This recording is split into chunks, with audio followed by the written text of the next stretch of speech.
according to your Andromedan sources, there are 22 races originally colonized the Earth. The first race being the Reptilians from Alpha Draconis. What was the nature of their colony? Well, they're Hyperborean. Basically, they're explorers. And they're also genetic engineers.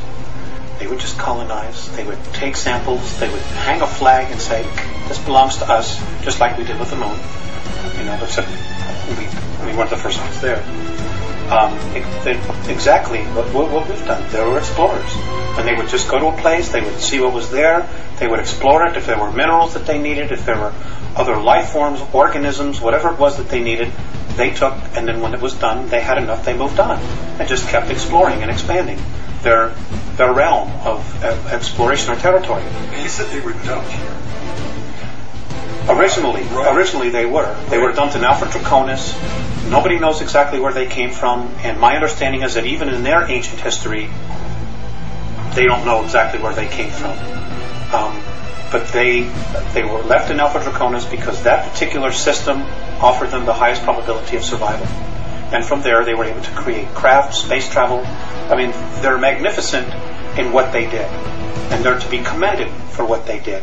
But the fact that they need to control and dominate and manipulate to the degree, sorry, I have a problem with that. And so does half of the other of the galaxy. That's just the way they are. They're the biggest bully. Nobody can beat them up or wipe them out, so therefore they have no motivation to change. So that's the space they hold. And the Andromedans actually consider them the ultimate warriors. Because we need to be free. We need to have our shackles that we've been put around us let go of, so that we can really evolve. And we have awesome potential. We really do. We have been, as a race, we have been through so much here. We have so much experiences, and because of our emotions, which is really our strength, which really sets us apart from all the other races out there, even the other human races. We have tremendous capabilities to create things. And, but we need to get clear of what's real and what isn't. We also need to get really clear about being able to create our own future, to create our own reality. And not have somebody say, well, that doesn't work for me, so you're going to have to do this. Play God and ruler over us. Andromedans tell you that the Alpha Draconans are here now. Where? There are 1,833 of them that have been living underground between 100 and 200 miles beneath the surface. They've been here, some of them have been here a long, long time. They have lifespans that are thousands of years. They're carnivorous. They are not friendly to mankind, at least the ones that are here. Are you saying carnivorous, they eat humans? Yes. And they won't eat a dead human. It has to be alive at the time of the killing. Their preference is children. And we've been told, you shouldn't talk about that. There are other people say, well, you better not talk about the reptilians. Well, bull.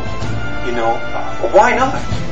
According to the Andromedans, they're responsible for 31,712 children disappearing in the last 25 years from the United States. These children were food. And I'm supposed to just shut up and not say anything about it because people don't want to hear it? That's tough. That's tough. Westchester County, in the last 5 years, 3,000 children in Westchester County, New York, have vanished without a trace. Where are they going? Why are we allowing this to happen? And why should people want to stay in denial about it? Now, how are they able to do this? How are they able to do it? How are they able to come up out of this from underground and do it? Or do they have? There are tunneling systems everywhere. They're being helped by the Greys, and also there are groups within the higher echelon that are actually helping them acquire this. So human beings are abducting the kids and giving them to the Greys to in turn give them to the Alpha Draconans. That's right. That's part of the deal. They won't come up as long as we feed them down there. You understand? It's about human beings selling themselves out. The echelon attitude here, the needs of the few outweigh the needs of humanity. And sorry, that just isn't right. Aside from the carnivorous aspect to the Alpha Draconans, why else are they dangerous to humanity? Because they don't like us. And what are they willing to do with humanity? Eat us. Physical characteristics of the Alpha Draconians, what do they look like? They're ugly. I mean, they think we're ugly too. And I guess it's all a matter of perspective and belief system. In my belief system, and I'm only taking responsibility for me, they're ugly. They're anywhere from 7 to 22 feet tall. They can weigh up to 1,800 pounds. They're reptilian. The longer, the ones that have stubby tails, if you see one that has no tail, he's of the warrior class, or the worker class. The longer the tail, the higher their rank. When you see one with long tails, with winged appendages, he's considered royalty. Whenever you see one, you ought to just run like him. You shouldn't approach it. You shouldn't provoke it. Just get the hell out of its way. Just get out of its way. Just run.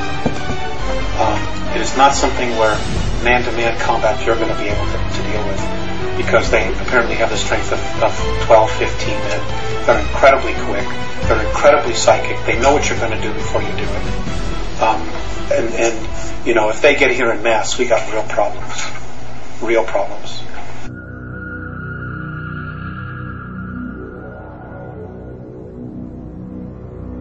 Could you describe the human military bases on the dark side of the moon, Mars, and the Mars probes as related to you by the Andromedans, and how the Alpha Draconians fit into this scenario?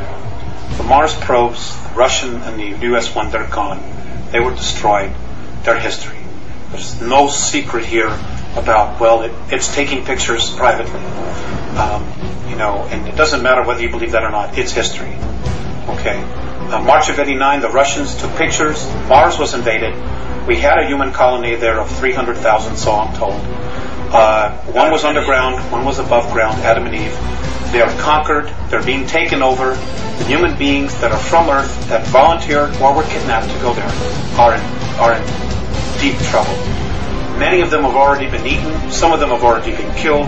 There is nothing we can do here as a race to help them. So Mars was conquered by the Alpha Draconians? That's right. They came in, and there's 100,000 of them there. They have approximately 2,111 scout craft there. They're in an area underground that is 64 square miles, known on Mars as the area of Tempe Terra. That's where their base is. It's an ancient base that they had. It's over 1 million years old. And the last time it was in full bloom was 317,000 years ago. Now, if we begin to train all our telescopes on that, are we going to be able to see activity going on there? I suppose that we would. I have a feeling that they already are seeing incredible amounts of activity, but they're not allowed to say it. They're just not allowed to say it. Nor, who's going to want to jeopardize going to jail, being ridiculed, being fired, giving up everything they have to come up and say, I'm an astronomer, and I was looking at Mars, and I saw alien craft, and I know there's a base there, and it's being conquered by reptilian aliens. Who's going to have the guts to come up and say it? Nobody in the power elite. Nobody wants to blow their mortgage. But somebody's going to have to, right? Yes. But eventually. It's going to be too late by the time they do it. Is that what you're thinking? Yes. And that's exactly what the Andromedans are thinking. You see, there are people probably saying, well, God, why don't they just come down and save us? There's a lot to that. Number one, if we're rescued, we don't permanently evolve ourselves. Number two, we won't take responsibility. If something goes wrong, we can always blame it on them. Number three, it doesn't just change our reality, it changes their reality as well. Number four, the Andromedans and most of the other benevolent races, they don't want to have to come down here and babysit us. That's not their job. It's not their job at all.